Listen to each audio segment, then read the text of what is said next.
같이 봅니다. 오늘 하나님의 말씀은 우리 구약성경 에스겔서 우리 37장 우리 7절부터 우리 10절까지 보겠습니다. 에스겔서 우리 37장 우리 7절부터 우리 10절까지입니다. 제가 가지고 있는 성경책은 1209쪽입니다. 에스겔서 37장 우리 7절부터 우리 10절까지 봅니다.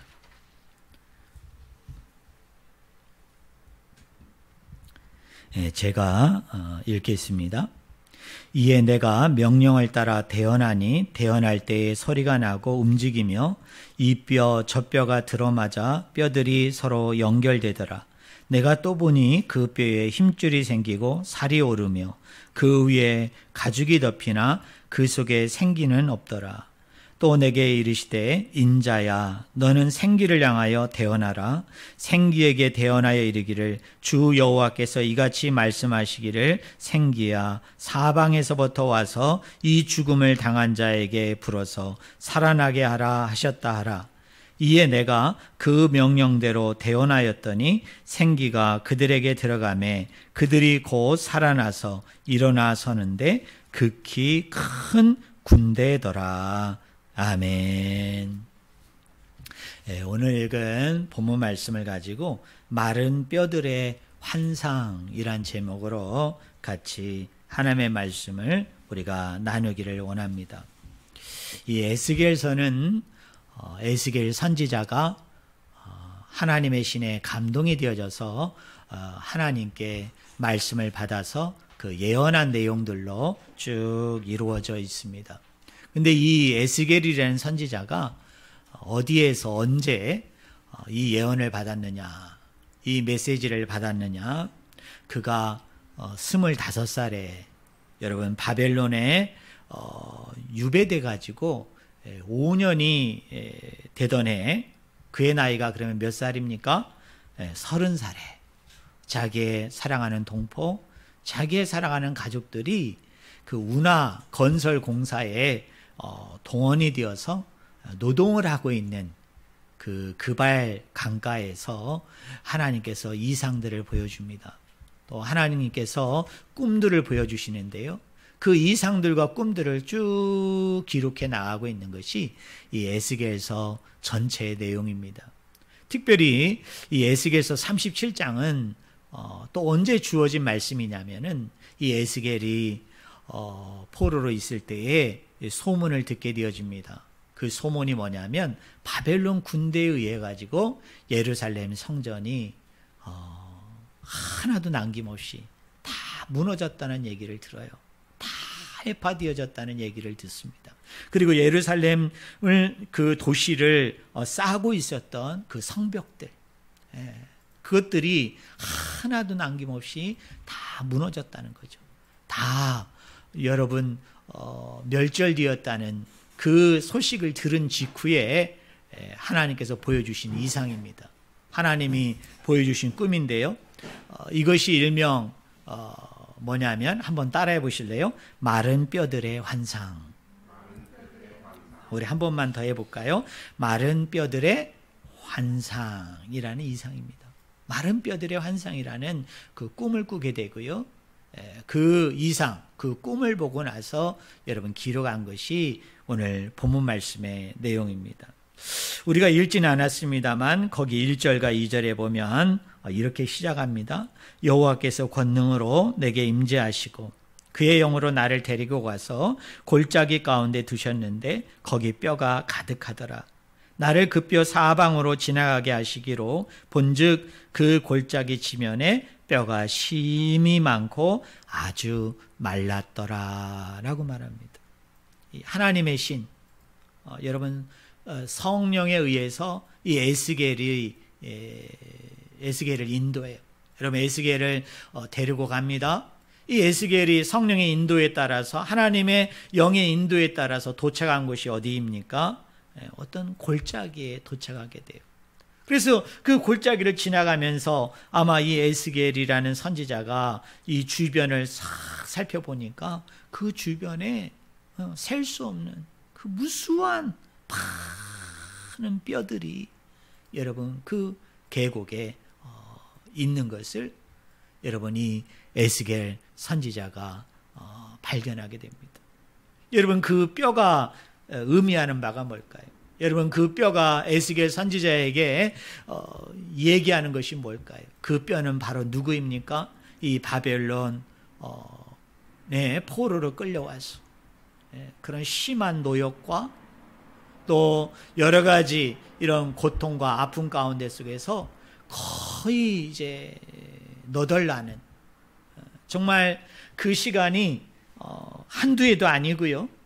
꽤나 기나긴 이 포로 생활이 이루어짐을 통해서 더 이상 어떤 곳에서도 기대를 할 수 없는 또 어떤 것도 소망할 수 없는 정말 지륵과 같은 죽음과 같은 그 고통과 아픔과 슬픔 가운데 처절하게 절어있는 유다 백성들을 나타내는 거죠. 바로 그 뼈의 상태를 여러분 나타내는 겁니다. 여러분 혹시 해골을 보셨는지 모르겠어요. 여러분 한번 그 사람의 그 뼈 조각들을 여러분 보셨는지 모르겠어요. 여러분 그 해골을 볼 때 그 썩어진 유의 그 뼈 조각들을 우리가 보게 되어지면 대뜸 어떤 생각이 듭니까? 서늘하죠. 그리고 그게 이제 부모님이고 또 아는 지인들의 뼈면은 얼마나 침울합니까? 삭막하죠. 그리고 그 뼈가 핵심적으로 의미하는 바가 뭐예요? 여러분 죽음입니다. 여러분 그 죽음 자체예요. 근데 지금 하나님께서는 이 에스겔 선지자로 하여금 지금 어디를 거닐도록 만드는 거예요? 골짜기를 거닐도록 만들었는데 하나님이 골짜기를 거닐도록 만든 이유가 있었어요. 그것이 뭐냐면 좌우로 엄청나게 마른 뼈들이 어떻게 생각하면 이 죽음과 절망과 이 슬픔의 이 현장들을 에스겔이 그것을 다 바라보도록 여러분 그렇게 하나님이 에스겔을 유도하고 있는 것을 우리가 오늘 본문 말씀을 통해서 알 수가 있는 거죠. 물론 그 뒷부분에 보면 이 뼈들이 살아나서 그죠? 부활하게 되어져서 이제 이 뼈들이 다시 살게 되어지는 그런 하나님의 엄청난 능력과 권세를 여러분 이 뼈들이 힘있게 되어지는데요. 근데 중요한 건 이거예요. 여러분 부활은 여러분 어디에서 나타나는 거예요? 죽음의 현장에서 나타나는 거죠. 그렇죠? 여러분 죽음이 없으면 부활이 가능합니까? 가능하지 않습니까? 가능하지 않은 거예요. 그래서 하나님께서는 이 뼈들을 부활하게 하기 전에 여러분 에스겔로 하여금 이 마른 뼈들, 이 셀 수 없는 수많은 이 죽음의 뼈들을 여러분 보도록 만든 것이 뭔가? 여러분 그것에 함께 하도록 만든 이유가 무엇인가? 바로 부활은 이 죽음의 이 자리에서부터 잉태된다는 거죠. 이 죽음의 현장에서부터 여러분 잉태되는 것이 뭐예요? 그것이 바로 부활이라는 것을 성경은 저와 여러분에게 말씀해 주고 있는 겁니다. 여러분 예수 그리스도께서 십자가에 매달려 죽으셨잖아요. 그리고 3일 만에 살아나셨어요. 만약에 예수님께서 십자가에 죽지 않았다면, 만약 예수님께서 십자가에서 죽임을 당하지 아니하셨다면 우리 예수님은 부활할 수 없는 거죠. 부활은 뭐예요? 죽었다가 살아나는 거죠. 누군가는 죽어야 돼요. 그래야만 하나님께서 전적인 주관하신 가운데, 하나님의 전적인 역사하신 가운데 부활은 일어나게 되어지는 것이죠. 사랑하는 성도 여러분, 오늘 우리의 삶의 현장들을 우리가 돌아볼 때, 우리 삶의 현장들의 면면의 모습을 볼 때 어려움이 있죠. 힘든 일이 있어요. 또 고통스럽고 또 슬픈 일이 있어요. 우리가 그것으로 인해서 절망하고 여러분 그것으로 인해서 마치 살아있는 것 같지만 내가 정말 죽은 것과 같은 그런 나락에까지 내가 떨어질 수 있는 거예요. 그러나 우리가 이런 가운데 속에서도 이런 부활의 노래를 부를 수 있어야 되는 거죠. 이런 가운데 속에서도 우리가 부활신앙을 여러분 우리가 가질 수 있어야 되는 거죠. 여러분 부활이라는 건 뭡니까? 나는 절대로 죽지 않는다. 나는 절대로 고통이 없다. 나는 절대로 아픔이 없다. 나는 절대로 힘든 일이 없다. 결국 이것으로 인해서 내가 큰 낭패와 어려움과 힘든 시기를 겪지 않는다면 거기에는 부활의 어떤 기쁨이나 부활의 어떤 즐거움이나 여러분 거기에는 부활의 어떤 영광이 있을 수 없는 거예요. 그런 의미에서 우리 그리스도인들의 평상시의 마음의 자세는 우리 세상 사람들과는 달라야 되는 거죠. 여러분 세상 사람들은 어려움이 오고 힘든 일이 오고 고통과 역경 가운데 있다 보면 낙심하죠. 여러분 좌절해요. 어떤 사람은 자기의 목숨을 끊는 사람이 있죠. 자기의 생을 여러분 포기하는 사람들도 있어요. 그러나 오늘 우리 그리스도인들은 어떻습니까? 그런 고난이 오고 그런 어려움이 오고 그런 힘든 일이 올 때 우리도 낙심할 수 있어요. 일시적으로는. 좌절하고 우리도 염려할 수 있어요. 정말 그 죽음이 가져다주는 공포 앞에, 그 죽음이 가져다주는 그 엄청난 사실 앞에 우리는 마냥 두려워하면서 잠시나마 우리는 주저앉을 수 있다 이 말이에요. 그렇지만 우리에게는 뭐가 있어요? 부활에 대한 소망이 있는 거죠. 여러분 부활에 대한 믿음이 있는 거죠. 그렇기 때문에 그 지륵과 같은 그 죽음의 나락, 그 죽음의 자락 가운데 우리가 떨어져서 정말 어떤 소망도 어떤 건짐도 구원도 전혀 기대할 수 없는 그런 상황 가운데 우리가 내어 몰린다 할지라도 우리가 그곳에서 노래하고 우리가 그곳에서 찬양하고 우리가 그런 가운데 속에서도 우리가 하나님을 의지하고 바라볼 수 있는 건 뭐예요? 그 죽음의 현장이 있었기 때문에 하나님의 전적인 역사하심을 통해서 우리가 뭐 할 수 있다는 거예요? 부활할 수 있다는 거예요.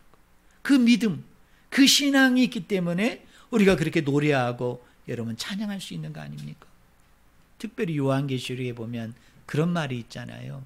자는 자가 복이 있다. 여러분 거기 잔다라는 표현이 뭐죠? 여러분 죽는다는 거예요.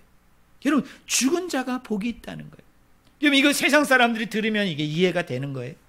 여러분 이거 세상 사람들이 여러분 납득이 되는 거예요. 사는 것 자체가 복이죠.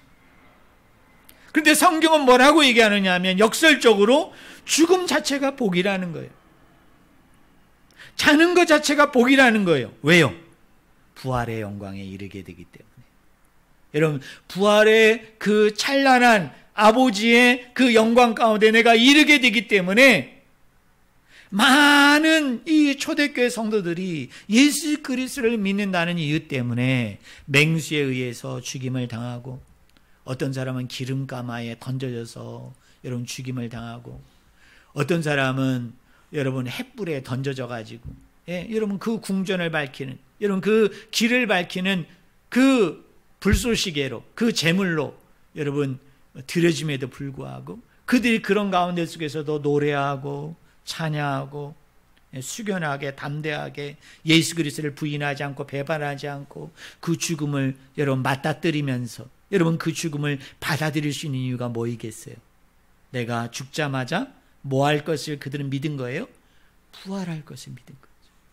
여러분 그 부활에 대한 산 소망과 산 믿음이 있었기 때문에 그들이 그런 순교자의 반열에 오른다 할지라도 또 그들의 몸이 맹수에 의해서 찢김을 당하고 톱으로 인해 가지고 그 시신과 그 몸이 여러분 살아있는 몸이 잘림을 당한다 할지라도 또 수많은 핍박과 한란과 공고한 가운데 여러분 배고픔 가운데 여러 가지 위험 가운데 그들이 노출되었음에도 불구하고 그들이 낙심하고 좌절하지 않고 그런 가운데 속에서도 내가 기뻐하느니 너희도 기뻐한다라고 그 기쁨을 얘기할 수 있는 그 핵심이 뭐예요? 여러분 그 근거와 이유가 뭐이겠어요? 그것이 바로 부활신앙인 거예요. 요사이 코로나19로 인해서 우리 교회뿐만 아니라 오늘 우리 성도님들이 많은 어려움들이 있잖아요. 많은 불편함이 있어요. 여러분 사람을 만나는데도 또 우리 아이들은 학교를 가는 문제도 또 우리 청년들이나 우리 남자분들 또 우리 직장 생활을 하는 우리 여자분들도 마찬가지죠. 여러분 여러 가지 불편한 거 어려움이 있어요. 이런 것이 언제 이게 끝나게 될는지, 뭐 백신은 지금 막 연구가 들어가고, 뭐 지금 미국을 중심으로 영국과 그 다음에 중국을 중심으로 뭐 임상을 한다고 그랬는데, 많은 의사들은 이게 1년이 걸리는지 1년 반이 걸리는지 그 이상이 걸리는지 모른다, 이런 얘기를 할 때마다 어때요? 되게 우리가 우울해질 수 있어요. 여러분, 침울해질 수 있어요.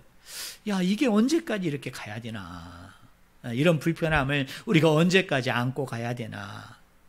그리고 이런 어려움들이 계속 이렇게 산재하고 있을 텐데, 이 어려움들 속에서 우리가 좀 불안해하고 두려워할 수 있어요.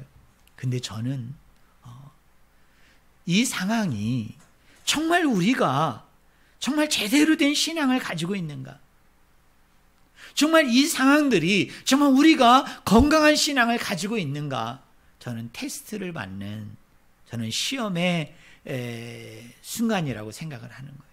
그것이 뭡니까? 정말 우리 성도님들이 부활신앙이 있다면요, 여러분, 정말 내가 부활신앙을 늘 꽃피우면서 그 부활신앙 가운데 내가 몸담고 있다고 여긴다면은, 여러분, 죽음마저도 두렵지 않은 거예요.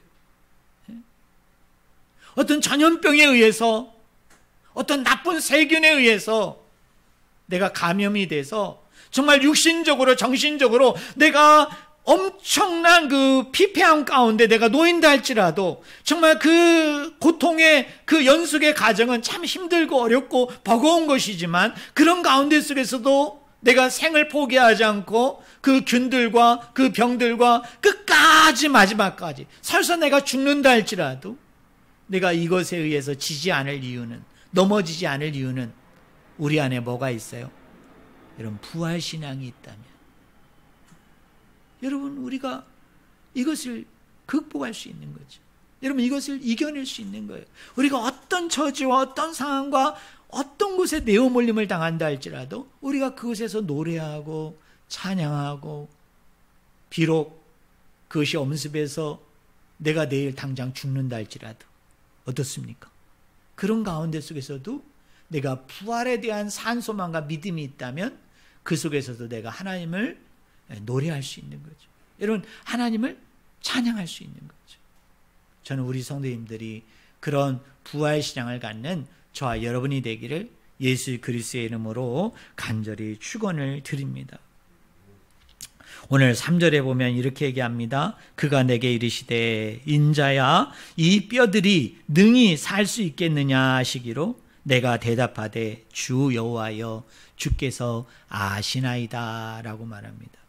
자, 에스겔 선지자로 하여금 골짜기에 데려와 가지고요, 좌우에 질비되어져 있는 수많은 뼈들을 여러분 보게 하는 거예요. 그리고 나서 그 뼈들 앞에서 이 하나님의 에스겔 선지자에게 질문합니다. 이 뼈들이 살 수 있겠느냐?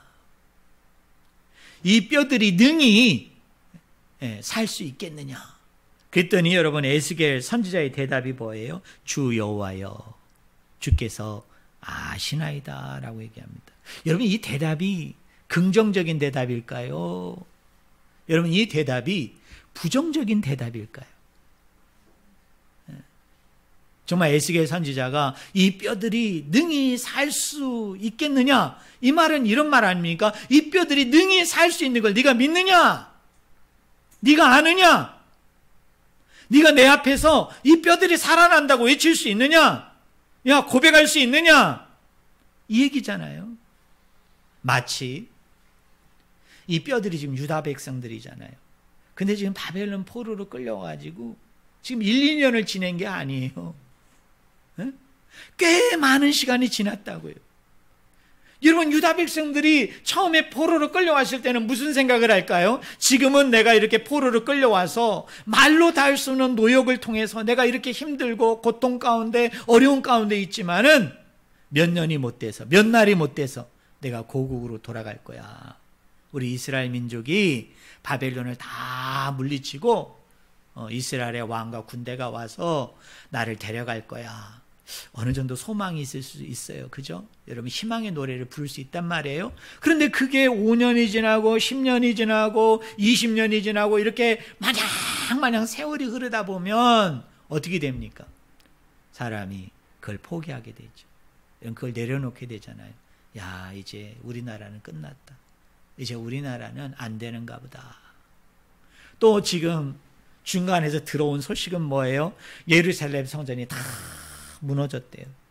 예루살렘 성벽이 돌 하나도 남김없이 다 해파되고 멸절됐다는 거예요. 이 소식을 들었을 때 지금 포로 생활도 너무너무 힘들고 버거운데 고국마저도 없어졌대요. 우리가 그토록 믿고 의지했던 성전마저도 교회마저도 완전히 무너져서 없어졌대요.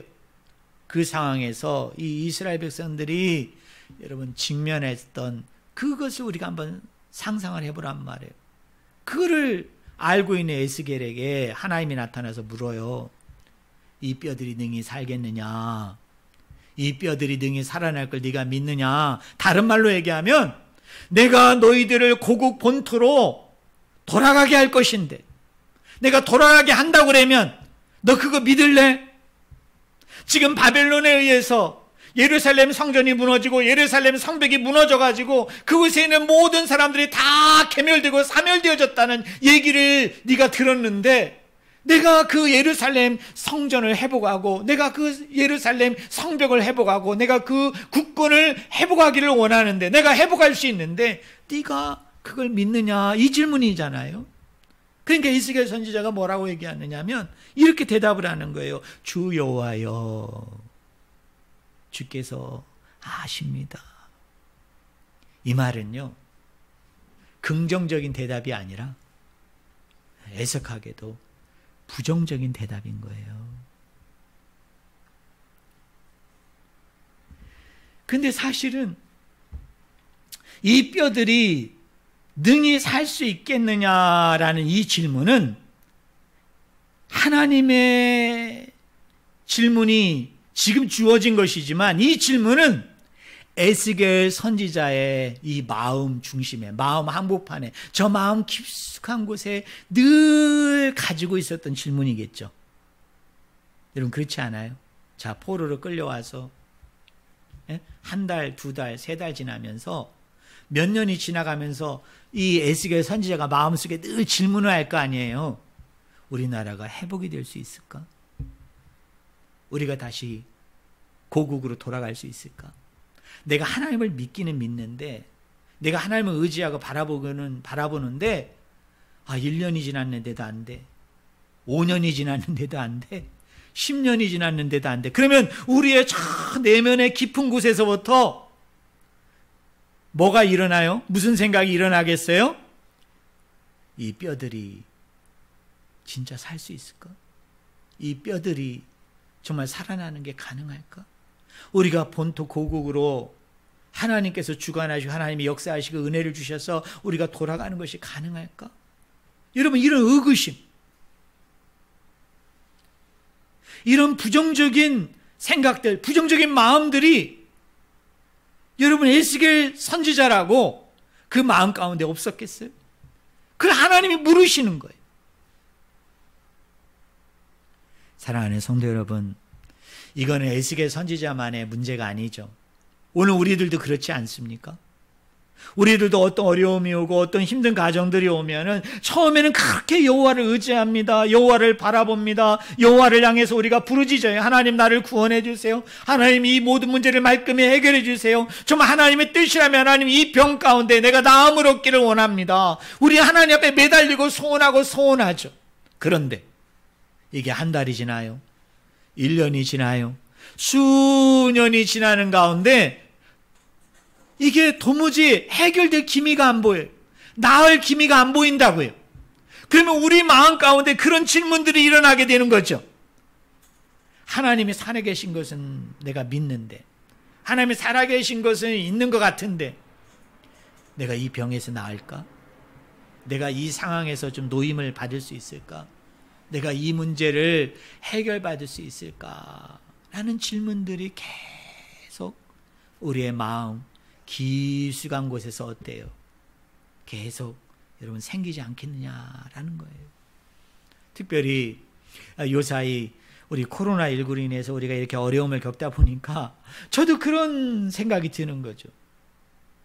이 전염병으로부터 정말 우리가 자유할 수 있을까? 이 전염병이 언제쯤 이게 끝나게 될까?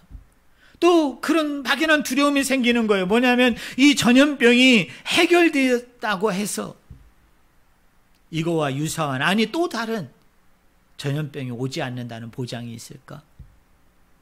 그러면서 요새 제가 기도하면서 다 고민이 뭐냐면 코로나 이후에 이 코로나가 이제 안정이 되고 잠잠해지고 난 이후에 앞으로 교회 모임은 어떻게 될 것이고 교회 사역들에는 어떤 변화들이 나타나게 될 것이고 이 영적인 이 상황들은 또 어떤 상황으로 여러분 이렇게 만들어지게 되어질 것인가 참 고민이 되더라고요.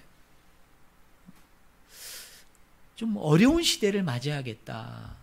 참 지금과는 뭔가 성격적으로나 내용적으로나 좀 다른 차원을 맞이할 것이 이런 분명해지면서 더 기도하면서 또 이것저것을 이렇게 연구하면서 그것을 대비해야 되겠다, 준비해야 되겠다라는 그 막연한 어떤 저 나름대로의 그런 고민들이 생기더라고요. 여러분 걱정들이 생기더라고요. 우리 성도님들 그러지 않으세요? 여러분 어떠세요? 코로나 이전과 코로나 이후가 똑같아질 거라고 생각하세요? 저는 그렇게 생각하지 않아요. 아마 우리 삶에 많은 변화들이 나타날 거예요. 우리가 지금까지 해왔던 그 모습들 가운데 많은 것들이 여러분 바뀌게 되어질 거예요.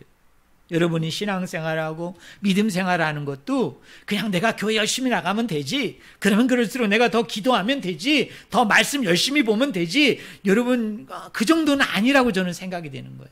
이게 뭔가 많은 변화들이 나타나게 될 거예요. 그래서 교회가 거기에 제대로 적응하고 교회가 발빠르게 그거에 움직이는 교회들은 살아날 것이지만 지금도 얼마나 많은 교회들이 이런 문을 닫고 있는지 여러분 모르시죠? 그런데 코로나가 안정이 되고 이게 문제가 해결되면 과연 그 이전의 정상으로 돌아올까? 요새 큰 교회 목사님들의 고민이 뭔지 아세요? 요새 큰 교회들은 이렇게 현장 예배를 다 못 드려요. 워낙 지금 그 주변에 그 사람들의 정서가 교회를 곱게 보지를 않기 때문에. 그러니까 제가 아는 몇몇 큰 교회들은 요새 신청을 받아요. 신청을. 주일날 낮 예배. 그래서 뭐 여의도 순복음교회 같은 경우는 뭐 1000명에서 1500명만 신청을 받는 거예요. 거의 수만 명 모이는 교회거든요. 그 다음에 분당 우리 교회 같은 경우도 어떻게 하느냐 하면 신청을 받아요. 3일교회들도 이렇게 신청을 받는단 말이에요. 왜요? 2m 사이적 거리를 유지해야 되면은 평상시에 그 예배당에 꽉 찼던 교회에 성도님들을 다 오게 할 수 없잖아요. 그러니까 신청을 받아요.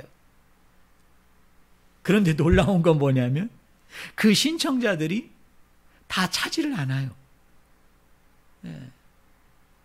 참 충격적인 얘기죠. 그리고 그 수만 명의 성도들이 과연 여러분 코로나가 이제 안정이 되고 코로나가 정상이 되어졌을 때 이분들이 다 교회에 컴백을 해가지고 과연 교회에서 이분들이 다 100% 예전의 상태로 완전히 회복이 돼서 이분들이 과연 예배할까? 과연 예배를 드릴까? 저는 그렇게 낙관적이지 않아요. 물론 우리 한국 교회 교인들은 세계 여러 나라의 교인들보다도 이 모이기에 되게 열정적인 민족이기 때문에 많이 회복이 되겠지만 과연 그게 몇 % 회복이 될까? 100%는 아니라고 봐요. 지금 우리 목사들이 이걸 놓고 고민하고 있거든요. 저희 교회도 마찬가지예요. 저는 우리 성도님들이 다 100% 이렇게 교회로, 우리 애들이 다 100% 교회로 돌아오기를 원하지만, 그러나 정말 그것이 안정이 되고 그 모든 문제가 다 해결이 됐을 때 정말 우리 아이들이, 우리 청소년들이, 우리 성도들이 적지만 이분들이 다 100% 컴백할까? 제가 기도는 확신하고 있죠. 저희 교회만큼은 100% 인원이 적으니까 다 컴백할 것이다 라고 여기지만, 그러나 많은 큰 교회 목사님들은 이 부분에 대해서 퀘션 마크, 물음표, 그러면서 낙관적으로 생각하는 목사님들이 그렇게 많지 않은 것을 발견하게 되죠. 여러분, 고통이 길어지면 길어질수록, 우리가 어려움과 힘든 일이 길어지면 길어질수록 우리의 신앙을 자꾸 당금질해야 되는 이유가 바로 여기에 있는 거예요. 우리가 그런 부분에서 좀 느슨해지고요, 그런 부분에서 우리가 좀 해이해지고, 그런 부분에서 우리 그리스도인들이 마땅히 해야 될 일들을 우리가 하지 못하면 얼마나 많은 변수들이 있는지 몰라요. 얼마나 많은 그런 유혹과 미혹과 우리로 하여금 하나님의 길을 제대로 걷게 하지 못하는 얼마나 많은 장애물들이 도사리고 있는지 몰라요. 또 우리의 내면 가운데 처음에는 그렇게 하나님을 의지하고 부르짖고 찾던 사람이 이 마음 깊숙한 곳으로부터 늘 이제 의구심 드는 질문이 뭐냐면, 과연 이 뼈들이 살아날 수 있을까? 이 뼈들이 정말 살아나는 게 가능할까? 지적으로는 알고 있지만, 내 입술로는 고백할 수 있지만, 또 막연하게 그럴 것이라고 생각이 들지만, 정말 그런 상황과 그런 위치에 내가 직면하게 되면은 우리도 마음속에서 그런 것들이 일어난다고요. 지금 에스겔 선지자가 바로 그거예요. 그때 하나님이 에스겔 선지자에게, 여러분 4절에 이런 말을 합니다. 또 내게 이르시되 너는 이 모든 뼈들에 대언하여 이르기를, 너희 마른 뼈들아 여호와의 말씀을 뭐 할지어다? 들을지어다, 이 말입니다. 마른 뼈들과 같은, 그래서 정말 하나님께서 이 마른 뼈들을 정말 살릴 수 있을까? 그런 생각마저도 드는 그 당시에 유다 이 포로 사람들이 살아날 수 있는 길은 뭐예요? 하나님의 말씀을 들으라는 거예요. 여러분, 여호와의 말씀을 들으라는 겁니다. 그래서 이 사람들이 여호와의 말씀을 들으면 어떤 일이 일어납니까? 거기 6절에 너희 위에 힘줄을 두고 살을 입히고 가죽으로 덮고 너희 속에 생기를 넣으리니 너희가 살아나리라. 또 내가 여호와인 줄 너희가 알리라 하셨다 하라. 자, 마른 뼈들에게 하나님의 말씀을 대언합니다. 하나님의 말씀을 선포합니다. 그래서 그 뼈들이 그 말씀을 들으니까 이 뼈들이 단계적으로 부활케 되는 일이 일어나는 거예요. 살아나게 되는 일이 일어나는 거예요. 먼저 힘줄이 생기고요, 거기에 이제 살을 입히고요, 그리고 거기에 뭐예요? 가죽이 덮이는 그 역사가 일어나게 되는 거예요. 그런데 여기에 결정적인 한 가지 문제가 있어요. 그게 뭐예요? 아직 생기가 들어가지 않은 그 사람은 온전한 사람이 못 되는 거예요. 건강한 사람이 못 되는 거예요. 정말 하나님의 찬란한 부활 가운데 살아나는 사람이 되지를 못하는 거예요. 겉으로는 사람으로 이미 구비됐어요. 이미 겉의 모양은 사람으로서 갖춰야 될 모든 것들을 다 갖추었단 말이에요. 그럼에도 불구하고 그 안에 뭐가 들어가지 못하면, 생기를 불어넣지 아니하면, 마치 창세기 2장에 하나님께서 아담을 흙으로 빚으셔가지고 그 몸을 이렇게 흙으로 만들어 놓았잖아요. 겉모습은 뭡니까? 사람이죠. 그 모양, 그 모습은 사람이에요. 그런데 아직 그 안에 뭐가 들어가지 않았어요? 생기가 들어가지 않았죠. 그래서 하나님께서 그 코에다가 뭐를 불어넣으시니까? 생기를 불어넣으니까 비로소 그 사람이 생명이 된지라. 여러분, 산 사람이 된지라, 그렇게 말씀하는 거예요. 사랑하는 성도 여러분, 우리가 말씀을 들으면 마른 뼈도 살아나는 역사가 일어나요. 그 마른 뼈도 회복이 되는 그런 놀라운 역사가 일어나요. 그런데 여기에다가 또 한 가지가 필요한 게 뭐예요? 하나님의 생기가 들어가야 돼요. 이 생기가 히브리어로 뭐냐면 루아흐예요. 뭡니까? 하나님의 영. 뭐가 들어가야 돼요? 성령이 그 안에 들어갈 때 비로소 이 영혼이 완전한 살아나는 몸으로 변화되어지게 되어지는 것을 우리가 알 수 있어요. 저는 우리 성도들이 힘들고 어려울 때, 여러분 내가 공고함과 고통과 어려움 가운데 있을 때 나에게 두 가지가 필요한 거죠. 하나는 뭐예요? 하나님의 말씀을 들어야 돼요. 여러분 하나님의 말씀을 읽고 하나님의 말씀을 듣고 하나님의 말씀을 자꾸 먹어야 돼요. 또 하나는 뭡니까? 하나님의 생기가 내 안에 불어넣어져야 돼요. 여러분 내 안에 성령이 와야 됩니다. 내가 성령을 힘입어야 돼. 성령의 능력과 내가 성령의 권세를 내가 소유해야 돼요. 그래야만이 이 내 마른 뼈와 같은 내 인생 가운데, 정말 마른 뼈와 같은 내 몸 가운데 여러분 부활케 되어지는 완전한 몸, 건강한 몸, 하나님이 기뻐 받으시는 몸이 되어지는 이런 놀라운 믿음의 역사가 우리 가운데 나타난다고 오늘 성경은 저와 여러분에게 분명히 말하고 있어요. 여러분 우리가 코로나19로 인해서 여러 가지 사역들이나 일을 하는데 여러 가지 불편함과 어려움이 있지만은 우리가 이런 가운데 속에서 분명히 기억해야 될 것은 뭐냐면 이러면 이럴수록 우리가 하나님의 말씀을 더 열심히 읽고요. 우리가 이러면 이럴수록 하나님의 말씀을 더 열심히 듣고요. 이러면 이럴수록 하나님의 말씀을 더 열심히 먹어야 돼요. 또 하나는 뭡니까? 성령의 능력을 받아야 돼요. 여러분 성령의 권세를 받아야 됩니다. 하나님의 생기 성령이 내 안에 정말 불어넣어지는 날마다 불어넣게 되는 이런 놀라운 역사가 일어나야 돼. 이거는 뭘로 됩니까? 여러분 기도해야 되는 거예요. 깨어서 아버지 앞에 더 부르짖으면서 더 아버지 앞에 몸부림치면서 하나님 앞에 기도할 때에 이 역사가 일어나게 되어짐을 저는 분명히 믿으시기를 예수님의 이름으로 간절히 축원을 드립니다. 그랬더니 오늘 여러분 거기 7절을 뭐라고 얘기합니까? 이에 내가 명령을 따라 대언하고 대언할 때에 소리가 나고 움직이며 이 뼈 저 뼈가 들어맞아 뼈들이 서로 연결되더라. 내가 또 보니 그 뼈에 힘줄이 생기고 살이 오르며 그 위에 가죽이 덮이나 그 속에는 생기는 없더라.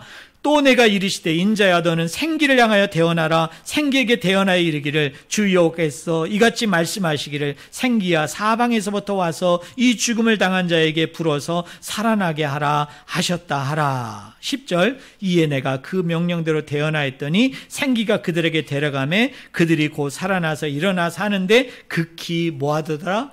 큰 군대더라 라고 얘기합니다. 예, 뼈들이 막 살이 붙고 막 가죽이 입혀지고 거기에 하나님의 생기 하나님의 영이 들어가게 되니까 이 뼈들이 다 살아난 몸이 된 거예요. 그러면서 이 뼈들이 살아난 사람들이 하나로 모이다 보니까 뭐가 되었어요? 큰 군대가 되어졌다고 얘기합니다. 근데 우리가 여기서 오해하지 말아야 돼요. 여러분 큰 군대가 되어졌으니까 야 이제는 이 바벨론에 지금 노역을 시키고 있는 저 군사들을 얘들이 다 전쟁을 해서 막 이길 것 같잖아요. 그죠? 하나님이 만든 큰 군대니까. 그리고 저 예루살렘으로 진격해서 유대 땅으로 진격해가지고 그 사람들 다 물리치고 여러분 그 사람들을 다 몰아낼 것으로 그렇게 우리가 생각을 하잖아요. 옛날에 여러분 그 영화 중에 그 반지의 제왕이라는 영화를 여러분 보셨는지 몰라요. 그 반지의 제왕의 영화에 보면 이 에스겔의 장면이 나오거든요. 막 뼈들 가운데 막 여러분 막 살이 돋고 막 힘줄이 생기고 가죽이 생기면서 이 뼈들이 막 살아나요. 그리고 이 뼈들이 막 사람이 된다고요. 그리고 나서 이 뼈들이 이쪽 진영 사람들을 막 대표를 해서 나가서 막 적군들을 막 물리치는 그 엄청난 전투신의 장면들이 나온다라고. 근데 그 영화를 만든 감독은 이 본문 말씀을 오해한 거예요. 여기에 큰 군대가 되겠다라는 말은 이 신구약 성경을 보면 하나님의 부대라는 말이 딱 두 군데만 쓰여요. 여러분 한 군데가 어디냐면 출애굽기 12장 41절, 민수기 10장 28절이에요. 자, 하나님의 군대라고 얘기할 때 이 하나님의 군대를 하나님이 뭐라고 표현하냐면 이스라엘 백성들이 모세의 인도를 받아가지고 가나안을 향하여 행군하는 그 백성들, 가나안을 향하여 행진해 나가고 있는 그 백성들을 성경은 뭐라고 표현해요? 하나님의 군대들이다. 하나님의 큰 군대들이다. 이렇게 표현했거든요. 그러면 여러분, 이 뼈들이 살아나서 하나님의 큰 군대를 이루었다는 말은 상징이죠. 이게 상징하는 의미가 뭐예요? 예전에 모세가 이스라엘 백성들을 인도해서 어디로 들여보낸 것처럼, 가나안 땅으로 들여보낸 것처럼, 이 마른 뼈들이 누구라고 그랬어요? 여기에 포로로 잡혀와 있는 유대 백성들, 이스라엘 백성이라고 그랬잖아요. 이들을 하나님의 큰 군대라고 얘기한 건 뭐죠? 이들도 어디로? 가나안으로 귀환하게 된다는, 가나안으로 회복해서 그 기나긴 행렬을 이루어서 돌아가게 된다는 것을 여러분 상징하고 있는 것이 뭐예요? 이 큰 군대라는 의미예요. 자, 결론적으로 얘기합니다. 죽음의 현장에서 누가 부활의 소망을 노래할 수 있을까요? 마른 뼈와 같은 자기 자신, 그리고 마른 뼈와 같은 주변의 사람들을 다 돌아보면서 이런 가운데 속에서도 부활의 노래와 찬양을 부를 수 있는 사람은 누구입니까? 두 가지예요. 열심히 여호와의 말씀을 듣는 자. 또 하나는 뭐죠? 하나님의 생기가 그 안에 여러분 불어 넣어지는 자. 바로 그 영혼들이 뭐예요? 부활케 되어짐을 통하여 정말 뼈들이지만 살아나는 몸을 통해서 여러분 하나님의 원대하고 놀라운 역사를 이루어 나가는 그 소망, 그 꿈을 가진 자만이 그런 상황에서 뭐예요? 노래할 수 있는 거예요. 여러분 찬양할 수 있는 거예요. 저는 요사이 우리가 여러 가지 어려움과 힘든 일이 있는데요. 이런 가운데 속에서도 저는 우리 성도님들이 물론 부분적으로 내가 두려워할 수 있어요. 염려할 수 있어요. 불안해하고 힘들어할 수 있어요. 그러나 이런 가운데 속에서도 부활의 소망, 부활의 노래를 부를 수 있어야 되는데 그러려면 어떻게 돼야 됩니까? 여러분 그러면 그럴수록 여호와의 말씀을 열심히 읽으세요. 여러분 여호와의 말씀을 열심히 여러분 들으시기 바랍니다. 먹기 바랍니다. 그리고 기도함을 통해서 성령의 능력을 공급받아야 돼요. 성령의 은혜를 공급받아야 돼요. 그러면 내가 그런 가운데 속에서도 낙심하고 좌절하고 염려하지 않고 부활의 산 소망을 가진 자로서 하나님의 마음껏 노래하고 찬양할 수 있다는 것을 아시고 이 모든 것을 구비하고 준비하는 갖춰지는 저와 여러분이 되기를 주님의 이름으로 간절히 축원을 드립니다. 기도하겠습니다. 하나님 아버지,